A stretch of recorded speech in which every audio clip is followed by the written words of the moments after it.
Now then, people, good evening and welcome back to the Just Jot Football Show, on a regular now during the international break. It is, of course, the amazing, the fantastic, the championship aficionado. You can tell I'm tired. Mr. Benjamin Bloom himself. I hope you're all doing well. Please do smash a like on the video. Go subscribe to Ben's channel as well, which I know a lot of you will love. Get your comments in and, of course, hit that notification bell. Like Jason says, Ben Bloom is the man. How Correct. are you, Mr. Bloom? Yeah, it's true. Yeah, well, I'm very happy, and it's great to see people like Jason speaking the truth here. Yeah, exactly. I jest. I'm good. I'm probably enjoying this international break more than you, Joe. Right? I don't know. Like, are you, because of what's going on at Ipswich? Oh, we don't need to worry about that, do we? That's all done and dusted, isn't it, mate? I certainly don't have the yips that fans of teams in a championship title race might have. Put it that way. Yes, that's a good point. That is a very, very good point. Jonathan says, tell us Leeds fans it's going to be okay, Benjamin. Oh, you'll have to wait and see. What do we call that, Joe? It's a cliffhanger. You will find out whether it's going to be okay 59 minutes and 58 seconds into this show. Doof, doof, doof, doof, doof. Michael says, Ben is a not-so-secret Leeds fan. Now, I can tell you, he's definitely Ipswich. He's just, yeah. He's not like some championship podcasts and shows might alienate certain sections of fan bases, whereas others are like, do you know what? I'm going to be as neutral as I can be. Joe, I bloody love Leeds, but I do love Ipswich more. Yeah, of course. Yeah, of course. We've got a lot of Blades in the chat. I've found a lot of Blades fans as well over the last few weeks. As you can imagine, Scott's here as well. He's a regular. Nice, he's a Blade. Great to see you, Scott. Yeah, bouncing Blades on the up. I'll put this to you, Ben. A couple of weeks back, I've been saying it and banging a drum, and I've been getting absolutely pelters for it. I said Leeds United will have a 10-point gap by the end of the season. Now 8 games left to go. It's not looking like that might happen. Are you surprised at how tight it's become, or you are? Yeah. Yeah, I am surprised at how tight it is. If you're a Leeds fan, you're probably a little bit like, what the hell are we supposed to do? You got that freak season. Maybe it's not a freak season looking at the points totals this season. Maybe this is just where we are, and the new standard is you need mid 90 points to finish in the top 2. I'm surprised that Sheffield United have now won 15 games by a single goal. They just know how to win. Burnley are 25 unbeaten and have got 7,000 clean sheets as well. So Leeds have been very smooth, and 80 points. We look at 2 points per game as excellent, projecting the 92, and Leeds are 4 above that, and yet they're level on points. And we know, because the Sheffield United fans will rightly remind us, would be 2 points behind if it was on what's been scored this season as well. So yeah, I am surprised. And I mean, what's your thoughts, Joe? Is it 2 outliers? You can have 2 outliers in a row, and they're still outliers as long as there's a few after. But surely we can't get this every season with 3 teams pushing above 90 points potentially. Well, I was gonna ask you that, because I was having disagreements with a lot of my chat a few weeks back again when I was predicting the 10 points thing. I don't help myself, to be honest, but someone had said like there'll be 4 teams with 90 plus. Obviously, Sunderland have fallen off a cliff, so that's not going to happen. But I was going to ask you, like, do you see? To be honest, before January, I said it'll be us and Sheffield United. Then Burnley bought Marcus Edwards, and you can see what he's done. He's occupying defenders, which is giving more space to the likes of Anthony, to the likes of Josh Brownhill, and they're now scoring goals. That was their issue. They're now scoring them goals. So I'm like, yeah, maybe this is going to be a 3-horse race, maybe towards right until the end. I think my only saving grace, Ben, is Easter weekend, we play Stoke and them 2 play each other. And I think that could, especially with so many few games after that, I'm like, that's massive. I did a little short clip on that. That is a lovely trump card to have in your pocket to know one or preferably both are going to be dropping points, preferably from a Leeds point of view. Obviously, both the Burnley fans and the Sheffield United fans are going to think that's the one they win to, you know. And I'm still kind of looking at it, not just because I'm on a Leeds-centric channel, but you kind of think that's the second place game, don't you? But you never know. If everyone's bunched together, that could be absolutely massive. 2 points to come back on, Joe. I don't think you'll ever see 4 teams get over 90 points. Just the maths of it doesn't work. You'd almost need. Southampton were only 3 off it last year, weren't they? I know, but you'd really need the bottom 3 to be like each on 30 points or something, and they would have to literally smash pretty much everybody except each other, wouldn't they, for that to be the case? And look, mate, after the back-to-back wins over Sunderland and Sheffield United, let's be honest, if it was like a 100-meter race, you're getting up to that 70, 80-meter mark, and you're like thinking, like when Usain Bolt used to run. And the world record's in sight. Usain Bolt. Like, here he goes. But unlike Usain Bolt, you've just plateaued a little bit over the last few games. It was looking like after those couple of games, and you saw Ethan Ampadu doing the huddles after those 2 games. You think he must have been. You can't quite hear and pick up, but you think he must have been saying, "Guys, keep going, keep going, keep going," and you're over the line. But just a little very Leedsy. What is it?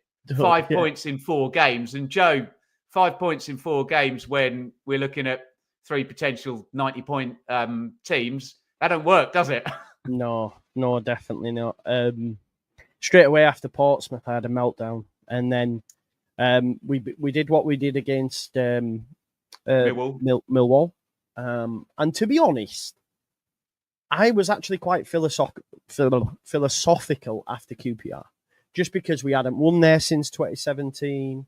The last 4 times they'd beaten us to 0. We went 2-0 down after 20 minutes. I thought, oh no, it's happening again, because obviously this time last year we got walloped 4-0 by them. So I know we got back on level terms with still like, say, 40, 50 minutes to go, whatever it was. But I still think that's not a bad point. Farker had said, Ben, win them 5 home games and we will get top 2. And we beat Millwall. We got 4 home games left against Preston. Well, there's your 92 and 2 points per game. Yeah, exactly. And then if you pick up the odd ones away, like at QPR, like maybe at lunchtime at Luton, then I think that will be enough. I do. Joe, honestly, I'm as guilty as anybody for doing this. You and I are going to do it a million times in this show. We look at 8 fixtures and we're projecting points totals and this and that and the other. It's a bloody race. Yeah. It's a race. Just be in first place. And I said this before the QPR game. I was like, well, okay, look at the goal difference. Leeds can draw that and they're top of the league with 80 points, with 8 games to go, with that round 44 game between Burnley and Sheffield United. And we've all done the numbers. We know on paper, I know I'm about to get 8 different COD theories about, well, actually, Ben, you want to play teams in the middle of the table, not towards the bottom. Someone show me some objective data about it, but everyone's got their theories. Whatever you say about the end of the season, someone says, oh, well, actually, no, you'd rather have head-to-head. You'd rather have this. You'd rather have that. Let's be honest. The lower the average position you're playing, probably the better. And look at the form table as well. And I did both with 11 games back, and Leeds definitely had the nicest running. And we all sat there as well, Joe. I think it was after the West Brom game. At that point, Leeds had played the entire top 7. I know Blackburn were in there at that point, and Blackburn stink at the moment. But still, home and away, get them all ticked off. You'd happily be tied on points, knowing that you got brilliant home record and potentially the best fixtures. And yes, I understand that Leeds can turn Luton away and Middlesbrough away with the stress and the pressure. And I did agree, Joe, with Daniel Farker's comments last season about those last 4 or 5 games.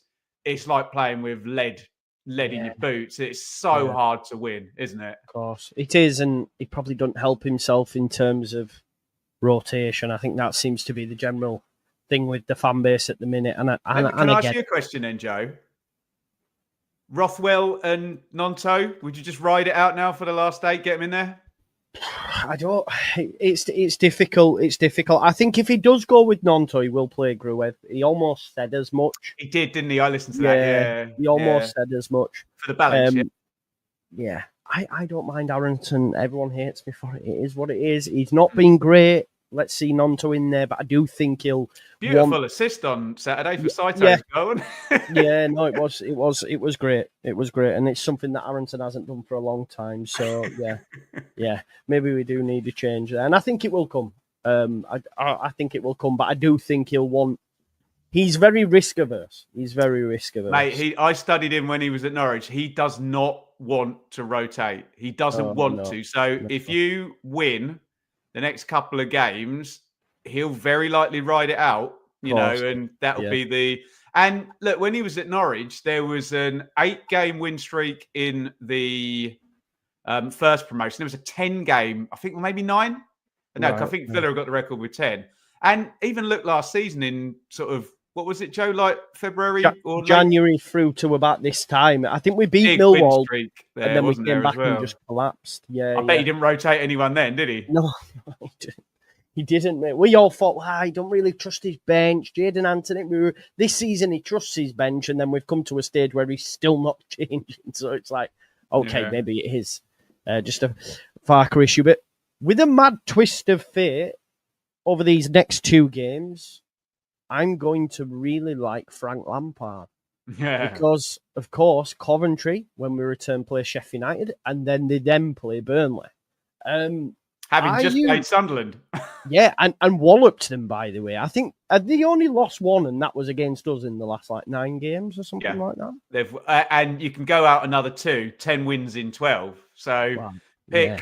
I know football fans are very good at picking the exact amount of games in the form table to make it the most flattering to their team possible. Yeah. You do well to find one that Coventry aren't top of at the moment, right? But big test the next 2 games.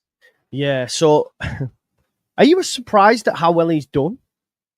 I'll answer that in a minute. You answer me. Would you rather they're playing Sheffield United first and Burnley second? Are they going to be a bit knackered for Burnley, but they'll be all in? I know it's not a 3-game week, but I was thinking about this, about the order they play them. So they're coming off the break. They play Sheffield United on I think it might be a Friday night. Friday, That feels like a clean sheet win to Sheffield United, doesn't it, mate?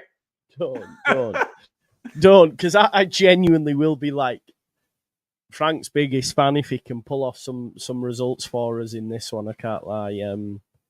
Because this week, the weekend we come back, obviously, because Bristol City as well. I didn't envisage them to go as well as they have, and they're doing really well. Big up to Kieran in the chat, who's a regular watcher.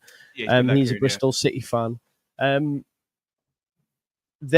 Them 2 games that they come back to are really tough for Burnley and Sheffield United. And then we play Swansea at home. And I've watched Swansea a few times, Ben, and I just think defensively they're not great. Josh Tymon is a worry from a set-piece perspective and certainly putting balls in from the left. But I think at home, with 2 weeks rest, I think Leeds United should win that game quite comfortably. That home record as well, Yeah. So I think... I'm not worried about that one, Joe.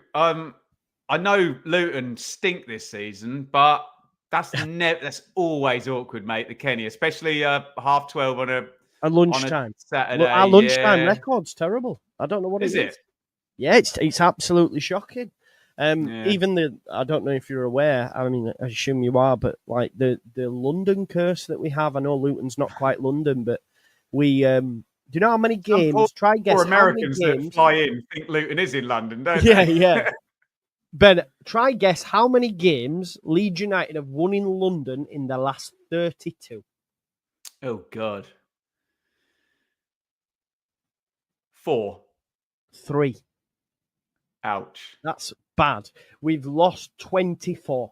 I remember being down here, and I used to love to go and watch Bielsa down in London, but you used to bloody lose every time, didn't you? Exactly. So it's that's why as well with the QPR, I was like, it's not that it's not that bad. Jason says, Lee, why 32? I don't know. That's just how long the stats. Again, with stats, because they won the 33rd one, yeah? yeah, exactly. It fits. We all know we've got a bit of a London curse, but the lunchtime one is a new one. Like, that's another thing now, as we're all like, oh, no, it's in London and it's at lunchtime. We're doomed. Like, so, yeah, there's a lot of nerves around Luton. I also am a little bit worried about Oxford away as well. That worries me slightly. I don't know what you think of that. I'm not.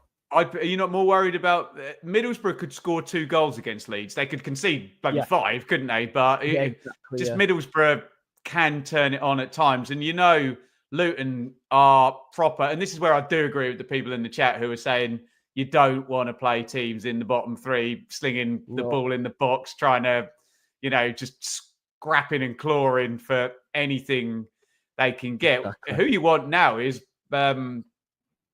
I was going to say QPR, but you just played him. But exactly. Swansea's a perfect game. Swansea is a perfect one. And the beach is opening very soon, isn't it? But you got mate, Oxford, Stoke, Bristol City, and Plymouth for your last 4. And I mean, we have a great record against Bristol City as well. Like historically, we have often go to the round 46, does it? I know we all look at it and got very excited about Leeds Southampton last season, but it's normally in a 46 game run. It's normally done by the last round, isn't it? Yeah. I'm banking on Easter weekend. Genuinely, I'm like, because I remember obviously we lost to Wigan that time, 1-0 on Easter Brentford weekend. Yeah. So this time I'm thinking maybe we'll have like a better Easter. Them two draw 0-0, 1-1, and we beat Stoke, and then bam, we're there, almost there. So, yeah. Let's be honest, though. It's by hook or by crook. If you are level or ahead by the time you get to that round 44 game, you're massive, massive favourites on the basis that they're going to punch each other out, Burnley and Sheffield United, and it's Easter Monday, so that's likely to go at 8 p.m, isn't it, Joe? The Sheffield United game. So you can absolutely heap the pressure on there in that one. So, mate, it's we said this before for Leeds. It's just there. It's there. There to be taken, isn't it? Do you know what, Rue? I don't know how you feel about it that day, mate, at home. Come on. I know it's although Robbins did well for Coventry against Leeds, didn't he? He did on both occasions, last season. They're the managers Farker struggles against, isn't he? Eustace and Robbins. Yeah. Alex Neil as well, sort of, I guess. Not Kieran McKenna, no. No, definitely not. Farker always beats Ipswich, put it that way. It's not about Ipswich, Joe. Carry on. No, exactly. I think for me, like I've said, if we win our home games, win the odd one away, I think I genuinely think we'll be all right. But I do think the playoffs for Leeds United, if it did happen, would be a disaster. It would. You'd definitely win the semi. I think it would only be choking the final that would be the problem. I can't. How do you think that will play out? Do you think it'll be? Third and fourth will be in the final. Sunderland, Coventry, and then actually, there you're right. No, Coventry could beat Sunderland in a semi if that ends like that. But Joe, we're mapping this out very logically. The most Leeds thing in the world would be they lose at home to Preston, wouldn't it? Some game where you're like, I said that. I worry about that. Paul Heckingbottom. Yeah, but where you're banking on it, you're like, well, okay, that's a win, and that's a win. That's the one, like the ridiculous Wigan game with the red card and the 35 shots and Reece James and all of that stuff. Yeah. It won't be the obvious one, will it, if they are gonna falter? Yeah. It would be an almighty fail from the manager if Leeds United were to not go up top 2. Does that not depend how many points first and second get, though, Joe? To be completely fair, I don't think so, because it happened last season. I mean, Ipswich was I've said this to you before. That was a complete freak show from Ipswich last season. You were proper wrong place, wrong time there. I got battered all summer, 90-point trophy, we didn't go up, and I backed it. But I just think if we got 90 points and didn't go up this time, I'd be like, I'd have to concede. I'd say, yeah, we should have got more than that then. Well, mate, that would be 10 points from the last 8 games. That would be a collapse, wouldn't it? What would that be? Yeah. 2 wins and 4 draws. That's the only way they do 10 points. What they're going to win? Not going to lose 4 games out of the last 8, are they? 3 wins, 1 draw, and so this is the thing. I'm so set on Leeds winning every home game. So then I'm like, well, we only need the odd point away, and if we won one away, then I'd be like, they definitely massive. win. Mate, they're going to beat Oxford, aren't they? I worry. And Plymouth are likely to be relegated already by the time. By then, sorry, yeah. Plymouth fans. Yeah. By the time you get to round 46, so that's. Yeah. I know it's a heck of a journey, but it's the last day of the season. It's like FA Cup, isn't it? It's kind of it's mad. Normal rules go out the window. Loads of goals, loads of early goals as well. Yeah, it's mad because James makes a great point here, and this is one thing that I do worry about. If whoever stays down next season with Birmingham coming up, potentially Wrexham coming up, you've then got Leicester, Southampton, Ipswich coming down. I mean, you've bought really well for the Championship. You will keep a lot of them, I'd imagine. Leicester, what? Minus 55 for Leicester, yeah? Yeah, maybe. But I even think, like Sunderland, Reggie Labrie, another year, a young squad, better transfer. I think Danny Roll at Southampton, right? There you go. So I think next year is going to be so difficult.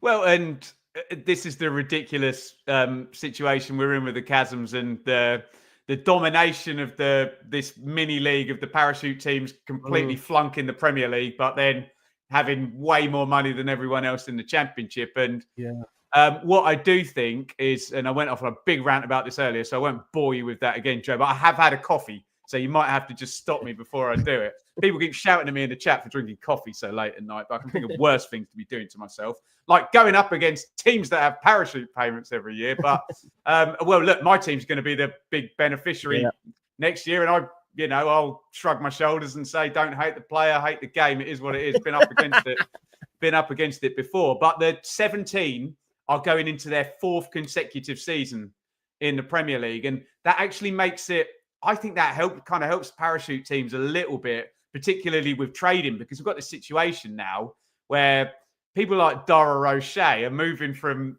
one relegated team to the next relegated team, and players don't want to go to promoted teams. I know Leeds United is Leeds United, and you've probably got quite a good draw, better than Ipswich, and for European players maybe, but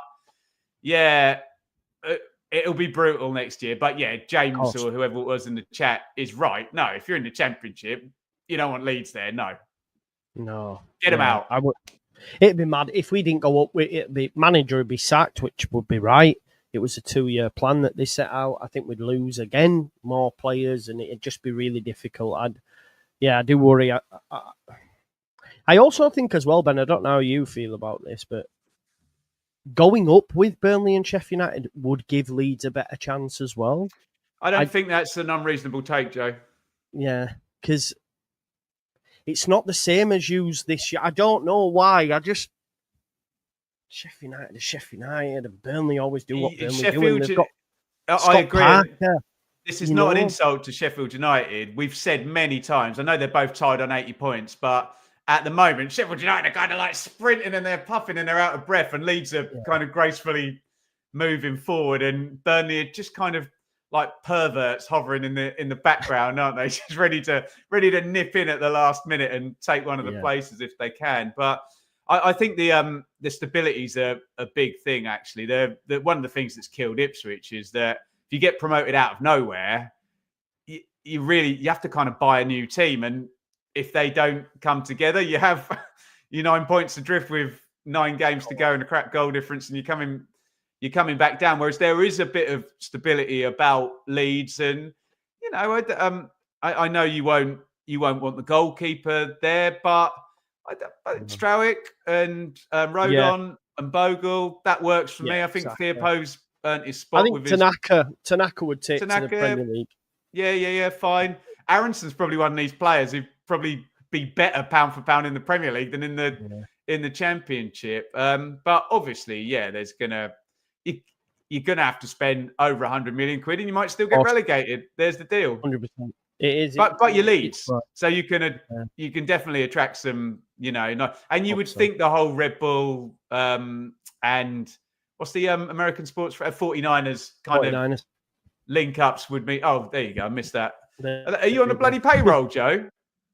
No, I absolutely batter them. Actually, it's because I've not had my haircut, mate. It's not looking good. Go. So, but you yeah, would think though there's some good link ups with those two kind of sides. I know a lot of people will say, "Oh yeah, nice one, Ben. We did all the Red Bull players we took before, and that didn't really work out quite so well, did it?" But it's what it is. You have another go with the next chunk of TV money, mate. Yeah, exactly. Do you know what I can sort of put a lot of blame on, and of course the manager takes a lot of the blame. But I do believe the inactivity in January from Leeds United could cause problems as well. I think. Is there not a sporting director in it, Leeds? Is that not on the manager? There's Is there not people doing deals in their sleep, Joe? Exactly, you. Exactly. I'm sorry, I'm taking the piss now. I love Leeds. But do you know, like Burnley went and brought Marcus Edwards in? We've seen what Sheffield United did. They went and got Cannon, and they got others. And I just think, especially in the 10 specifically, even a backup 9, because Joseph's really struggled. I just think the inactivity by Leeds could end up causing. But then, like you said, there's no guarantees that Farke would have bloody played them because he has his 11 and that's that. But I do think it was poor from the powers that be after what happened last year by only bringing in Connor Roberts, for example, who couldn't get past Archie Gray. I thought they'd realise and go, do you know what? Let's push the button this time. And they haven't. Especially given Ipswich had a really good January, didn't they? And exactly, yeah. Kiefer Moore came in, didn't he? Yeah. That's the thing. You look back, I know Leicester didn't do anything, but they had a 17-point gap. Even if you, you look ridiculous, isn't it? Yeah, it was mad, wasn't it? And even then, do you know what as well, Ben, you can probably relate. This time last year, it was the same, right? You were dropping points, Leicester were dropping points, we were. There wasn't no plain sailing, I don't think. I think if memory serves, someone will correct me in the chat, I think it was in the last block it really went. It really went, because I remember Ipswich couldn't win. I think we drew 0-0 a couple of games. I remember playing Watford, and Watford were doing nothing, and they had a shot from the halfway line in the 95th minute. And I remember just sat there going, "No, we are not losing promotion to this bloody hoof down the line." But yeah, it just gets really, really stressful and really hard. And I've got to say, I love you lot, but that's where the Leeds fan base and the intensity can actually hinder the players rather than, because the pressure, rightly or wrongly, is always bigger on those Leeds players, even from their own supporters, than it will be on the Blades. And you've got to say, Wilder and Parker have done really well to keep up, haven't they, mate? I think so, yeah. Listen, I've been, like I said, Burnley was so bad to watch, so turgid, but just adding Edwards as they're now scoring goals. I think I'd always said 25 unbeaten, Joe. That's really impressive. Yeah, it's insane. It's insane. You want to play in the playoffs, would you? No, I've said this all along. But now that's changed because I think they could well end up getting top 2 now. But I've said for weeks it'll be Leeds, Sheffield United, and Burnley will win the playoffs. Maybe like Huddersfield, where they don't score a bloody single goal and they win on penalties in the final, and they just keep clean sheets. But now they are scoring goals. I watch Burnley a lot because obviously we're competing with them. I do watch alongs, but as soon as they score, Ben, I'm like, well, I might as well fucking turn it off now because they're not going to concede. And wouldn't that? You just described a really good tournament team, yeah? Yeah, no, exactly. That's the thing, and that's Parker's done that before. With he did it with Fulham, didn't he? He got them up through the playoffs, I think.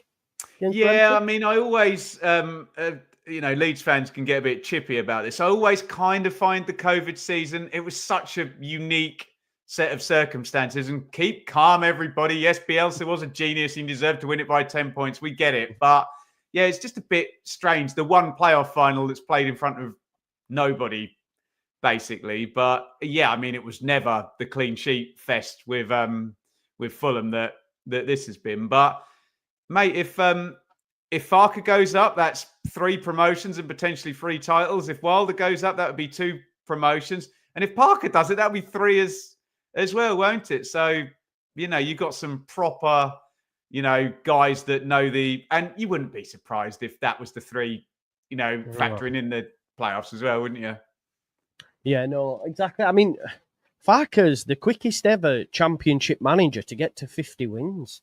He did that with Leeds United this season. I don't know. So that's a weird stat, though, mate, because you'd think anyone who's won 50 games in the Championship should be able to go manage in the Premier League. So you can see why it doesn't go any higher. Yeah, no, that's you know what I mean? Yeah. I hear you. Yeah, so why is he still there? Do you know what I mean? Yeah, it's a great point.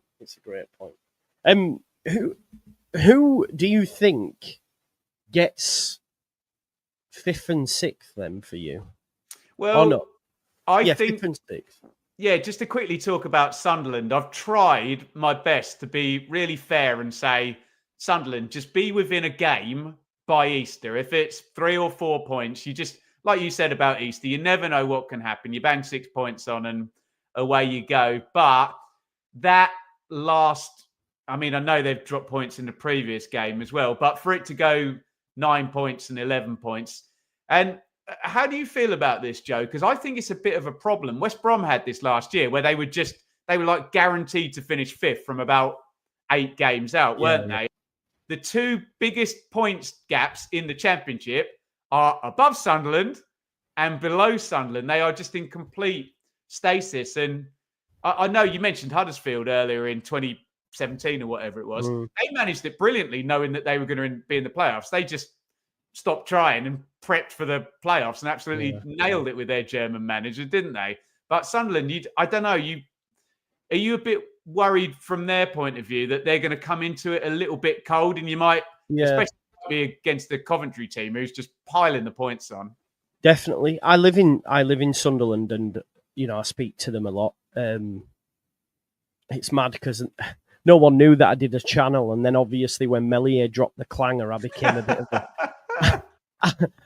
a bit of a meme on all the Sunderland banter pages. He dropped the clanger and you dropped all your toys out of the pram, yeah? Exactly. So now when I go in the bookies or when I walk in the shop, they're like, oh, our Leeds getting on, who have you got this weekend? So everybody knows now. So they talk to me about football a lot, and a lot of them are quite philosophical in saying that it's too early, we're not ready, it's been a great season, we're all about next. So I it's mad to think they are, and I actually think I would back them to do really well with another season with Reggie Labrie, bring in some more players, back him, and that experience they've gained this year could, as long as they keep the likes of Bellingham and see if they can get back.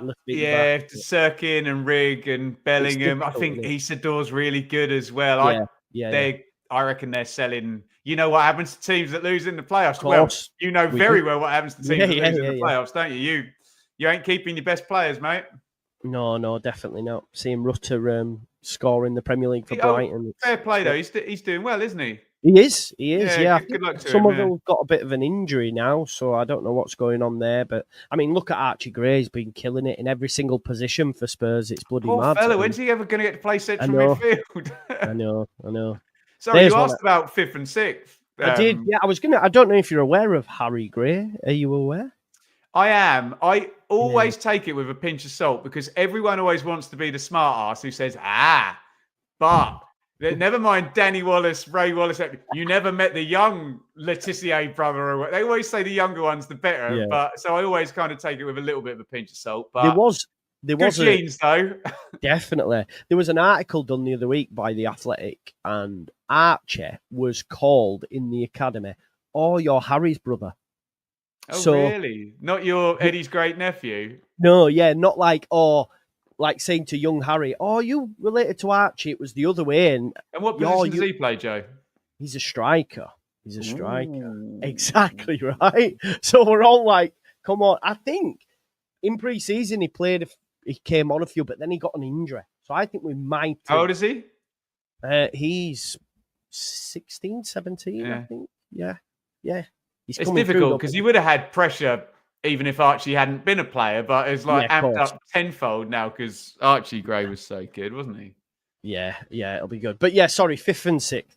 Yeah, so let's be really honest about it. Coventry underperformed massively. You can have whatever theory you like. Another one I take with a pinch of salt is that the assistant manager was the brains behind it. But Adi Vivash left Mark Robbins, didn't he, in the summer, and then all of a sudden Coventry couldn't win. And rightly, everybody had, other than the parachute teams, Coventry had built stars and sold Hamer and Gyökeres and had, I think, the best spend and the best squad outside of the teams that had come down. So we knew there was going to be a trend up, but 10 wins in 12 is absurd. So fair play, Frank, for that. Do you ever wonder whether someone goes a bit too early? When you're like, well, okay, if you played the playoffs now, you're in the right shout, but there's going to be some kind of flattening of the curve, isn't there, Joe? And then they're going to have you would imagine. You've got Sheffield United and Burnley. Mate, if they beat both of those two, then I'm changing my mind. Because I've said all season... if they beat them, honestly, I will forever forget everything that happened in that Bielsa season. If Coventry if they do back-to-back wins against Sheffield United and Burnley, I'll be a Frank fan. I don't care. Like, for me, that would be massive. If he was to beat them every day of the week, I would. Joe, I've said all season, and not just on the basis of looking at the top three, but studying the playoffs for 10, 15 years, that doesn't matter. The final will be between third and fourth, and doesn't matter who's fifth and sixth. But Coventry and Sunderland are far closer together. I know I'm looking at a table that's got a 10-point gap, but I don't even need to say if they played right now, because they literally played a bloody week ago. And I know it's 180 minutes rather than 90, but also Coventry have got Sheaf to come back. Thomas Asante is going to be a spare striker. Haji Wright's just come back flying, as well.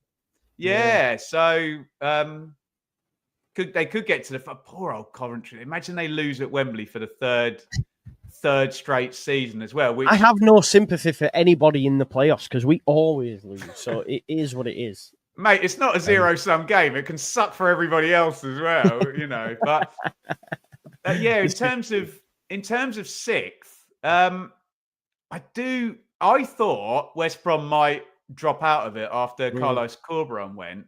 But did you watch them against Burnley the other day? I did. Yeah. They went after him, didn't they? And they played the footballers, and all of a sudden it's gone from guaranteed clean sheets. They should have won that game. The keeper dropped the ball, didn't he? They would have won that game. It's so frustrating. But they went after him, didn't they? And if Carlos had been the manager there, it would have been pretty much nailed on 0-0, wouldn't it? So I don't know whether West Brom can do something. The problem I've got, Joe, is that fifth and sixth has been such a low tide all season that, Coventry are bucking it slightly. Let me just give you a really speedy Benjamin Bloom points projection here for Coventry. What am I doing? 59 divide by 38. I bet this will be low 70s times 46. 71.42 for fifth. So can you imagine someone finishes sixth with like 69 points?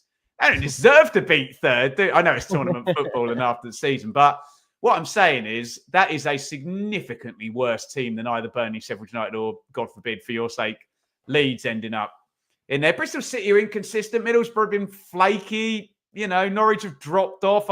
Norwich could have been a nuisance in the playoffs just because of sheer star power and that Sargent and Sainz and whoever could win you the game. But I don't know. Would you be surprised if 4th, 5th and 6th was actually Sunderland, Coventry, West Brom like I'm looking at it? Or you could swap West Brom and Coventry maybe. I don't know after the next couple of games. What's your take? Yeah, no, I think hopefully Leeds, Sheffield United, I think, and then Burnley, Sunderland, Coventry. Are we looking at West Brom, Bristol City? Can Bristol City do a madness? Do you Can I just get Bristol City do not have nice fixtures and they are not very good away from home. Fair play, they're hard to beat, but Bristol City play Burnley, West Brom, Sunderland and Leeds, which I think is like first, third, fourth and... that's tough as well. That's really tough, isn't it? So, and there you go. talk to me after Tuesday, April the 8th, when they play West Brom. If they beat West Brom, they'll probably swap places with them in the playoffs. Actually, they'd probably be quite a good playoff team because I covered them when they beat West Ham in the FA Cup. And when they're an underdog, particularly with the fact that 5th and 6th play home first, you could see them keeping a clean sheet in the home game. And if you can nick a goal, you know the stats as well as I do, that playoff semis, okay, the elephant in the room with 18-19 and Leeds Derby don't often turn around in the second game. They don't. Big up to Kieran. He watches regularly, so I want to give Bristol City some airtime for you, Kieran. And listen, well done, Kieran. Good lad. Yeah, make sure you get something against Burnley. Although I think it'll be a very big ask. Do you think it could? Well, I don't think it can because Sheffield United play Burnley. But could we be looking at a goal difference win? Do you think it'd be that tight? Well, that would work for Leeds, wouldn't it? Miles and miles ahead. I think you've probably nailed it, Joe, in that for that to be the case, Leeds would have to be behind at round 43, behind both of them, kind of, wouldn't they? Which I don't, surely not going to be behind both of them. If anything, they might be behind on, by point or what have you, but then the goal difference works. I mean, let's be honest, the goal difference, Burnley ain't making 10 goal difference up on Leeds in the last 8 games, and Sheffield United are miles behind. So 26 Sheffield United are behind. I don't know if anyone in the chat can tell me, when was the last time it went to goal difference for promotion or for the Middlesbrough and Brighton wasn't it? In 20... Oh, yeah. Do you remember when Middlesbrough and Brighton played on the last day and drew 1-1? And I think Borough went up on goal difference. Someone fact checked me, like 2016, 17, 15, 16. I can't remember. Karanka was, but it doesn't often go to goal difference, does it? No. Especially now in this world, Joe, where the parachute teams are just so much better than everyone else and score loads of goals. Yeah, the Easter one makes it an impossibility for me. I think the fact that them two play each other. All eyes will be on that fixture. It's mouth. Yeah, Vic says 15-16. 15-16. Yeah. But yeah, that's mouthwatering, that Sheffield United Burnley tying it game 44. Like, it's mad. I can't wait. And it's under 1.5 goals, and the cagiest game you can imagine. I think if you're Sheffield United, you just want to be at a point where you're just 1 point ahead and you can go and draw the game, because that then heaps all the pressure on Burnley to have a go at them, doesn't it? So, yeah, it'll be brilliant, won't it? It will. It certainly will. It's funny because you mentioned about it all, like Sheffield United having 2 points taken off them. There's a Sheffield United fan I speak to regularly, and he went, yeah, but make sure you win the league by +3 points, because if not, you've won it by default. And I'm like, mate, you can say that. I don't care. Like, at the end of the day, the history books will read Leeds United champions, not Leeds by default, because you know what I mean? I don't care. I was talking to a Sunderland fan the other day, and he was like, well, problem is, Ben, if Melier just hadn't have thrown that one in, or this one or that one, and he justified the 10 points in about 2 comments, and I'm like, mate, in the reality that we live in, and the points deduction is the points deduction. And I dare say Chris Wilder has dined on it a little bit. He's definitely used it as motivation, hasn't he? So, look, if managers are putting up the XG table, then they've got every right to put up the bloody table adjusted for points deductions. And I do lots of projections and stuff to figure where we're going. And you do have to acknowledge, on a points per game basis, Sheffield United are better than Leeds at the moment, but you can't just delete a points deduction, can you? Yeah. Don Blade says, I'll take a draw at Turf Moor as long as we beat Frank Lampard's Coventry. There you go. It's a massive game to come back to. Yeah. Oh, it's fantastic, isn't it? Yeah. But as I say, immediately, if you gave me 2 seconds, I'm on a clean sheet Sheffield United win for that one. Although, do you think Coventry can score at Bramall Lane? I think they can, yeah. I mean, yeah, definitely. The thing is, I've watched Sheffield United. I don't even think performances have been that great. I got a lot of stick after they scored against Sheffield Wednesday, because I was like, well, it was a bit, because they did get fortuitous with it. You knew they were going to, though, didn't you? No, I guess. I don't think they've actually played that well, Ben. I don't know how you feel. Well, I mean, it's hard to someone who's won 25 games. It's hard to say they haven't played. I mean, as I say, 15 of those wins have been by a single goal, and I think sometimes I get Sheffield United fans getting a bit snarky with me, and I'm like, do you think I'm insulting your team by saying they've won 15 games by one goal? That sounds like the biggest compliment. It's like Ipswich got at the end of last season. Oh, you're lucky or whatever because you keep winning and you score late goals to win games. I'm like, really?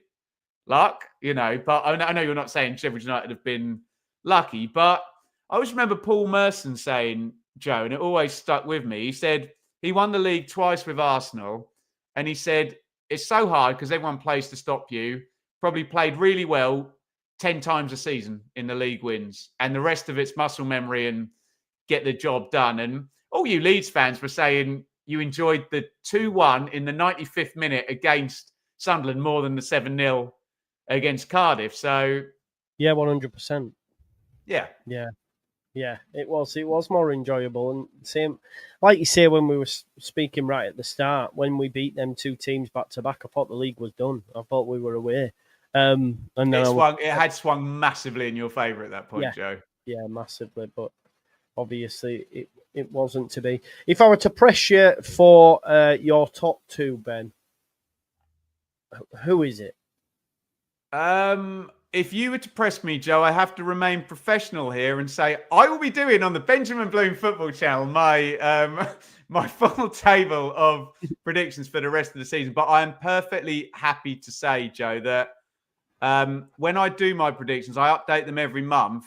It has gone Leeds 1, 1, 1, 1, 1. I've stuck with it all season. So I've done it that far. I don't know whether I think I want to hold my nerve, but I don't know about Sheffield United and Burnley. I really, really don't know.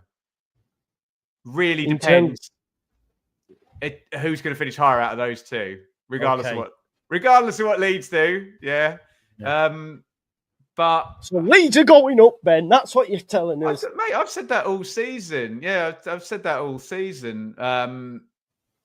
And it's theirs for the taking, isn't it? So we'll see what I say in the predictions. yeah, of course. Leeds as champos. Well, what's your take? It was Sheffield United and us for so long, us winning the league. Joe, forget Leeds. You're too emotionally invested.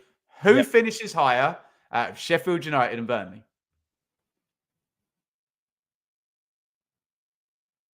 Burnley. Really? So that means I think you've got them winning in round 44 then, yeah? Yeah. I think they have to beat them to finish above them. Whereas I don't think Sheffield United have to beat Burnley to finish above them. I think with the 2-point gap and the fixtures, I think they'd be okay.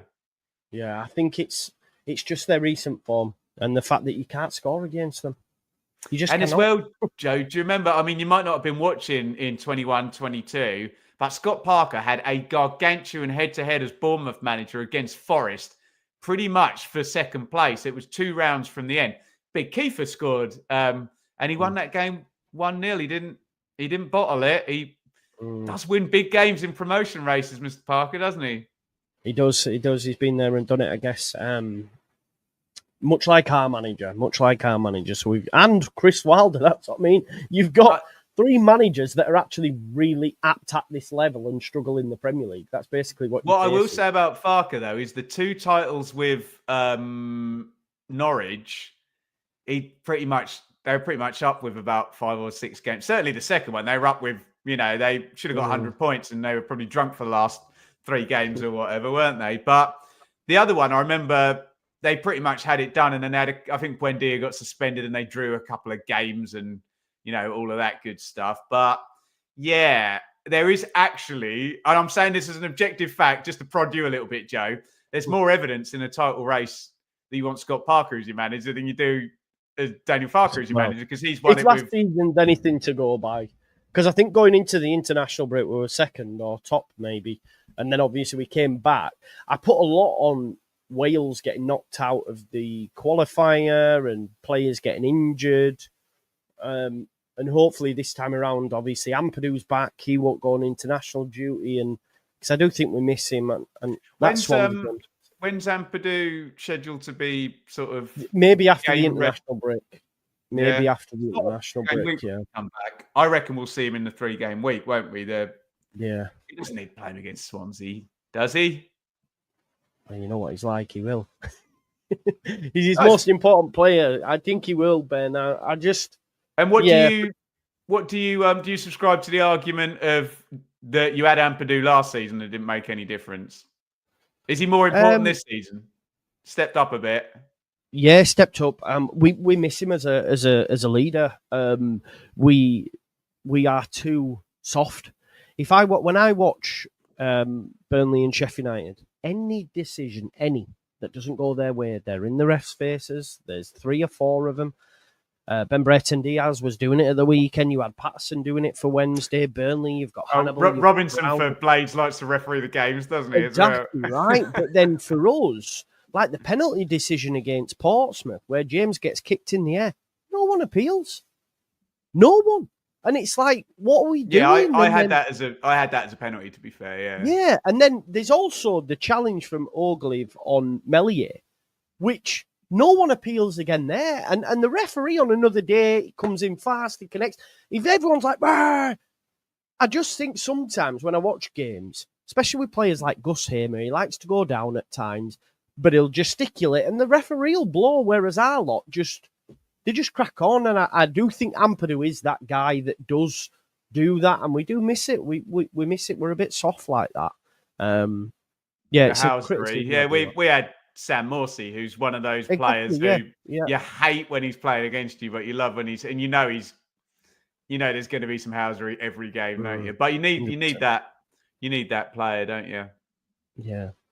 It's mad because there's a lot of chat of the keepers in the chat, and I watched Michael Cooper make an unreal save against Wednesday at the weekend. Yeah. James Trafford is just superb. He's like a wall, you know. If you look at that, remember when he saved them 2 penalties against Sunderland, for example? Like, it could be a tale of 3 keepers. Like, if you look at Meslier and what he's done, like, he's dropped so many clangers, and then them 2, when I watch them, they're pulling off worldies week in, week out. I'm like, if we just had one of them, like, we'd be sound. We should have got Victor Johansson, who went to bloody Stoke. We should have got him. Like, you never know, though, Joe. Sometimes keepers like Johansson are really good when they're at Rotherham and they're facing loads and loads of shots, and the defence is. We used to have a keeper called Bart Białkowski.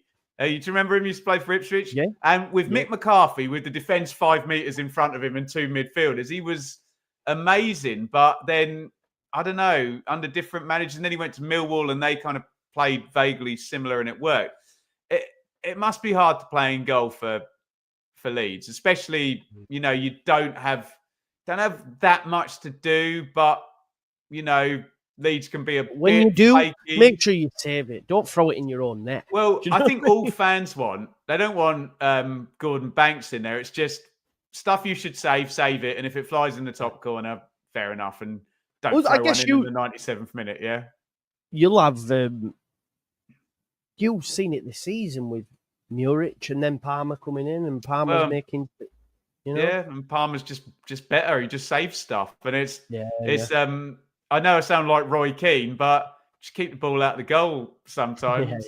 In it. But have you noticed Patterson for Sunderland's gone on a big wobble as well the past? Yeah, I was talking him up, saying that's someone we should look at. Yeah, I loved him. Yeah, he has, and he looks to have put on weight. Did you see that picture of him when he first signed and now? And like Sunderland fans had put it out, and it was a bit like, maybe fat shaming, Joe. Are we allowed to do that? I mean, if he's paid a hell of a lot of money, he's costing you points. I think it's fair literally to say. A professional athlete. Yeah. What's gone on here? Because you were this size and now you double that. So what's going on? You're enjoying yourself a little bit too much, perhaps. But yeah, cool. Well, you've heard it here first. Ben says Leeds are going to win the league. And don't say that all season. Don't hold me down. Just quickly, Joe. I heard a theory the other day when I was doing Blue Monday that you can actually track the relegation down if you look at the XG numbers and the save prevention to the goalkeepers in the Premier League with Meslier, Bazunu and Ward in the season where Leeds actually went down. So what you're saying, it can be the difference, can't it? Just if the keeper, and we've got these metrics, and I know people get very emotional about a simple probability stat, but these whole XG prevented things, it is quite telling when it's right. On the basis of probability, you should have conceded this many, and you've conceded this many. That might be a problem. Yeah. I've just to look at that Sunderland one. That Sunderland one, we have an extra 2 points now, like that. And then Hull City, when he's caught it and threw it in his net, like that's another one. And I just think, are there ones you can even it out? There must be games where he made a worldie save and you won the game. He made a good save against at the weekend, QPR. We got to 2-2, and then Cooper he was free again in the box. Cook, was free again in the box and had a shot, and he saved that, and it was a very good save. But no, like I can't. Let's be honest, Joe. I think I said to you at Christmas, he'll ride it out, and then he'll be replaced if you get promoted. And I was right about the first one. Maybe I'll be right about the second one. I don't think. Bless him, they'll go with him in the Premier League. He's in his final year of his contract as well. Oh, really? This summer. So they'll have to tie him down this summer, otherwise he'll be able to leave on a free. So he's no age, is he? What is he like? 23? No, he's so young for a keeper. Yeah, very young. 20. Has he already played like a couple hundred games as well? Incredible. Yeah, I mean he's got the mad thing is he's got the record. Should be really good, shouldn't he? Yeah. He's 25, He's got the record for the most clean sheets under the age of 21, that first season under Bielsa. That's a real quiz. Yeah, he beat Joe Hart, who was at Man City. So it's mad. And then now, wow. Do you know what I mean? So, yeah, he was linked with Chelsea, all sorts, and now he's fallen off.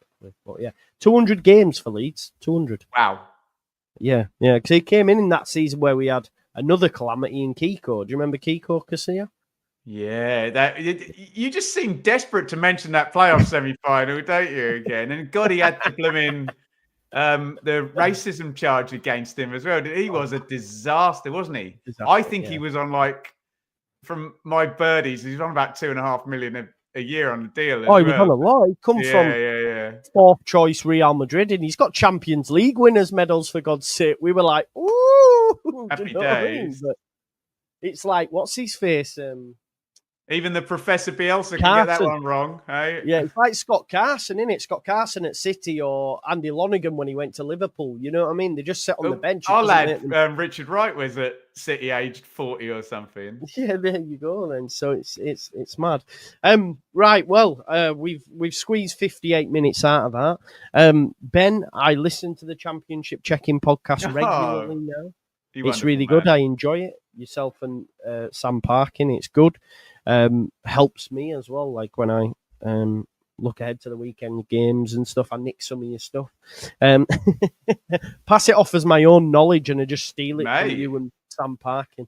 Mine's all stolen from Sam anyway. So, what else have you got? You mentioned obviously you've done predictions. What else are you doing during the international break around the Championship? What I'll probably do, I'll do my manager power rankings, which is always good for emotional fans. Completely losing the plot over their manager being one below Tom Cleverley or something like that. So we'll have a look at that. We do have a little looky at the Premier League and the relegation. Had an impassioned row with the great Matt SB, the excellent Coventry fan. Today we were talking about the be an interesting one. The Leeds fans, you know, if they're set on getting promoted, listen to that conversation, because it really is a stupid situation we've got ourselves into as a game here, that Leeds can be going up and celebrating promotion, and then you just go into this tightrope thing where you have to be like 9 out of 10 to get the job done. So yeah, plenty going on the channel, Joe. So yeah, thank you. And we always get some subs and people, so I'll come across from Joe's channel. So greatly appreciated, mate. And best of luck. Don't Leeds it up again. I don't want to see you going viral. I do want to see you going viral because I support fellow YouTubers, but not for. I'll have to go into hiding. I'll have to go into hiding if we do this again. Like I think I might have to hang up my me boots, as it were. Just call it a No, day. you'll be back. You'll be back a day later, mate. Yeah. Thanks, Oliver. Yeah, get involved there. Yeah. As from me, folks, I'm trying to do a video every day during the international break to at least put something out. I know it's a bit thin on the ground this week, but we will be having fun tomorrow because we get to speak to Locks, the Leicester City fan who was giving it big licks all the time, and now he's in the Premier League and they're getting walloped every week. So we can have a bit of fun. It's not fun. We can have a bit of fun at Locks' expense. That's going to be tomorrow at 8 o'clock. So, Joe, do you know Ipswich are the only team in the whole 92 not to have won a league game in 2025? I think I'm right in saying that. Wow. That sucks, doesn't it?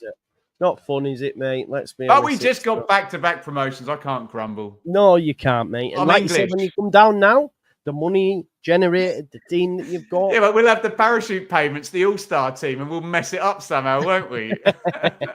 Don't do a Luton. Whatever you do, We're not going to do a Luton because we've already spent quite a lot more and we're not saving our money for a stadium. But yeah, there's always someone who takes their lovely advantage and throws it in the bin, isn't there, eh? Yeah, I remember West Brom have done it, haven't they, before as well, to be fair. So, and that time, do you remember when Stoke came down and they had Gary Rowett and still paying? It's all your fault because Bielsa completely walloped them on the.